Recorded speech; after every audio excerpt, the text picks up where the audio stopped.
Hello बच्चों, स्वागत है आप सभी को हमारे इस यूट्यूब चैनल पे। पॉलिटिकल साइंस मंथली एग्जाम सितंबर माह का आज हो रहा है और ओरिजिनल क्वेश्चन पेपर एकदम 100% राइट ओरिजिनल क्वेश्चन पेपर हमारे पास आ चुका है। आज की इस वीडियो में हम ओरिजिनल क्वेश्चन पेपर का ऑब्जेक्टिव का आंसर की देखेंगे, साथ में चर्चा करेंगे ऑब्जेक्टिव तथा सब्जेक्टिव का क्वेश्चन पेपर और आंसर की आप कैसे डाउनलोड कर सकते हैं। पहला नंबर प्रश्न देखिए, पूछा हुआ है वार्सा संधि का मुख्य उद्देश्य क्या है। वार्सा संधि का मुख्य उद्देश्य जो हो जाएगा ये पहले वार्सा सोवियत संघ के एकजुट रखना, ठीक है, तो ये बिल्कुल सही आंसर हो जाएगा। यहाँ पर देखिए दूसरा नंबर प्रश्न करें, निम्न में से कौन सा देश वार्सा संधि का सदस्य नहीं है। तो निम्नलिखित में से कौन सा देश है जो वार्सा संधि का सदस्य नहीं। पश्चिमी जर्मनी। अभी इससे पहले जस्ट मैं एक वीडियो दिया था, उसमें मैं इस प्रश्न का आंसर बताया था। शीत युद्ध की शुरुआत कब हुआ था, तो शीत युद्ध की शुरुआत पूछे आप सभी से वर्ष 1945 ईस्वी में। आगे बढ़ते हैं और यहाँ पर देखिए प्रश्न आप सभी से क्या पूछ रहा है। प्रश्न पूछ रहा है निम्नलिखित में से किस देश के द्वारा नाटो का नेतृत्व किया गया था। तो नाटो का नेतृत्व जो हो जाएगा यह पैर ये संयुक्त राज्य अमेरिका के द्वारा किया गया था, बता सकते हो। आगे बढ़िए, सॉरी 4 नंबर प्रश्न है ना, किस देश के द्वारा नाटो का नेतृत्व किया गया था। तो संयुक्त राज्य सोवियत संघ होगा इसका, सोवियत संघ। 4 का ए बताओगे, क्या बताओगे, ए बताओगे। थोड़ा सा कंफ्यूज है इसमें, देख लेना।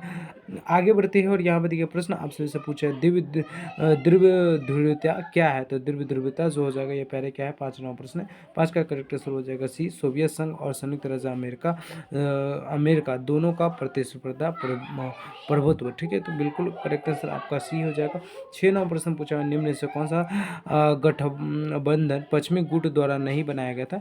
निम्नलिखित में से कौन सा ऐसा गठबंधन है जो पश्चिमी गुट के द्वारा नहीं बनाया गया था। तो 6 का करेक्ट आंसर डी हो जाएगा, वार्सा संधि। क्या बताओगे, वार्सा संधि। आगे 7 नंबर प्रश्न क्या आपसे पूछा हुआ है, क्या पूछा हुआ है कि द्वितीय विश्व युद्ध के बाद निम्नलिखित में से कौन सी घटना नहीं घटी।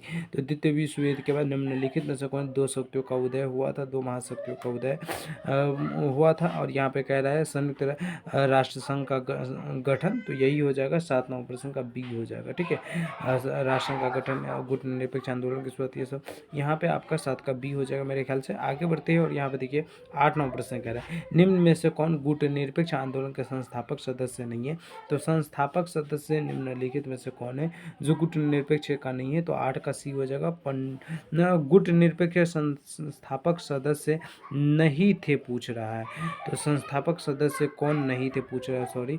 और संस्थापक सदस्य को तो ये पंडित नेहरू हो जाएगा, जे.बी. टो, विद्रोह जी एन नासिर, तो जी ए नासिर ही लगाना, ठीक है। हालांकि इस प्रश्न को देख लेना बाबू, मैं नहीं थे नहीं देखकर मैं संस्थापक सदस्य देखा था, तो मैं 8 का सी आंसर आप सभी को बताया हूँ, ठीक है। तो इस प्रश्न को थोड़ा सा देख लेना, नहीं थे पूछा है इसलिए थोड़ा कन्फ्यूज हूँ।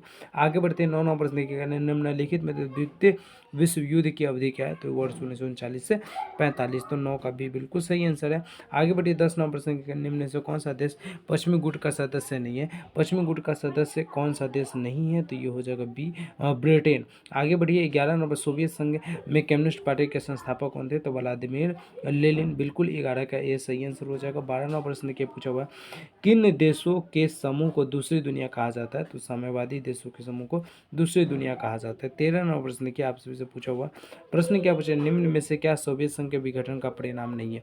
तो सोवियत संघ के विघटन का परिणाम नहीं है, तो पश्चिम एशिया में संकट ये परिणाम नहीं है, बाकी ये सारे परिणाम के अंतर्गत आ जाएगा। आगे बढ़ते हैं 14 नंबर प्रश्न की, निम्न में से कौन बाल्टिक गणराज्य नहीं है। तो बाल्टिक गणराज्य कौन नहीं है। तो 14 का ई हो जाएगा, एस्टोनिया। क्या बताओगे, एस्टोनिया। आगे देखिए 15 नंबर प्रश्न पूछ रहा है। 15 नंबर प्रश्न क्या पूछा हुआ है आपसे, किस देश के विखंडन से शीत युद्ध का अंत हुआ था। तो सोवियत संघ के विघटन से शीत युद्ध का अंत हुआ था, है ना। चलिए आगे बढ़ते हैं और यहाँ पे देखिए 15 नंबर प्रश्न प्यारे। 15 नंबर प्रश्न आप सभी से क्या पूछा हुआ है, सॉरी 16 नंबर प्रश्न। 16 नंबर प्रश्न पूछा, निम्न में से किस देश ने खुले द्वार की नीति अपनाया था। तो खुले द्वार की नीति चीन ने अपनाया था। आगे बढ़ते हैं 17 नंबर प्रश्न के, किस वर्ष यूरोपीय संघ की स्थापना हुआ। तो यूरोपीय संघ की स्थापना वर्ष 1948 ईस्वी में हुआ था, मतलब 17 का ये बिल्कुल सही आंसर हो जाएगा। 18 नंबर प्रश्न देखिए कह रहा है, आसियान का पहला शिखर सम्मेलन कहाँ हुआ था। तो आसियान का पहला शिखर सम्मेलन आप सभी से पूछे तो इंडोनेशिया मलेशिया में हुआ था। यहाँ पे 19वां प्रश्न कह रहा है भारत के पूर्व की ओर देखो, यानी भारत के पूर्व की ओर देखो किन नीति किन देशों से संबंधित है, तो ये हो जाएगा दक्षिण पूर्व एशिया देशों से संबंधित, यानी 19वां प्रश्न का बी बिल्कुल आपका सही आंसर हो जाएगा। 20वां साफ्टा समझौता किस वर्ष लागू हुआ था, तो साफ्टा समझौता जो लागू हुआ तो वर्ष 2006 ईस्वी में लागू हुआ था। आगे बढ़िए 21वां प्रश्न करें, संयुक्त राष्ट्र संघ के संस्थापक सदस्य कुल कितनी देश है, तो कुल 51 देश है। ठीक है, आगे बढ़िए। और यहाँ पे देखिए प्रश्न कह रहा है संयुक्त राष्ट्र संघ का मुख्यालय कहाँ अवस्थित है, तो ये न्यूयॉर्क में अवस्थित है, मतलब आपका सी यहाँ पे बिल्कुल सही आंसर हो जाएगा। 23वां प्रश्न देखिए, निम्नलिखित में से कौन सा देश संयुक्त राष्ट्र संघ में सबसे बड़ा योगदान है, तो 23 का नंबर प्रश्न का पहला करेक्ट आंसर आपका क्या हो जाएगा, तो 23 का बिल्कुल ए आपका सही आंसर हो जाएगा, संयुक्त राज्य अमेरिका। आगे बढ़िए और 24वां प्रश्न देखिए, पहले 24वां प्रश्न पूछा हुआ है आसियान किस तरह का संगठन है, तो आसियान जो हो जाएगा ये पहले किस तरह का संगठन है, तो यह है आर्थिक तथा राजनीतिक संगठन, यानी 24 का डी बिल्कुल सही आंसर है।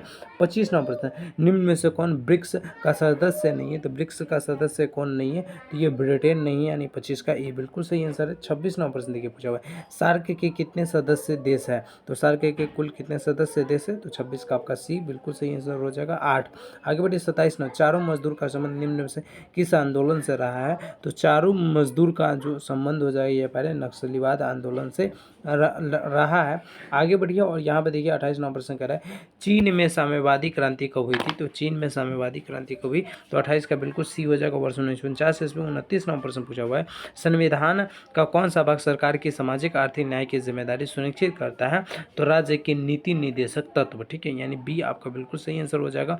30वां प्रश्न कह रहा है नीति आयोग के प्रथम अध्यक्ष कौन थे, तो नीति आयोग के प्रथम अध्यक्ष पूछे तो नरेंद्र मोदी, यानी आपका बी बिल्कुल सही आंसर हो जाएगा। आइए अब चर्चा करते हैं इस प्रश्न पत्र को आप कैसे डाउनलोड कर सकते हैं तथा सब्जेक्टिव प्रश्न का आंसर कैसे देख सकते हैं, डाउनलोड कर सकते हैं।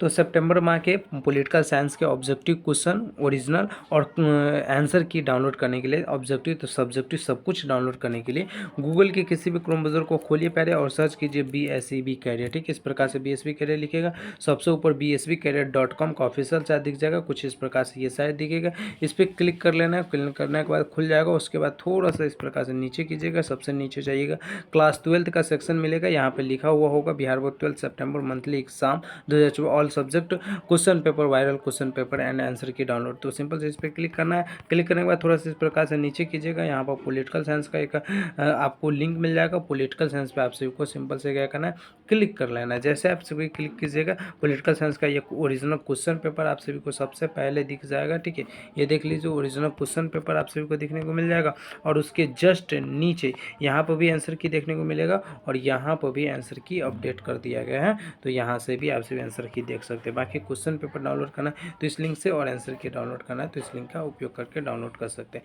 मिलते हैं फिर नए वीडियो में, जब तक के लिए जय हिंद जय Bharat, thank you so much.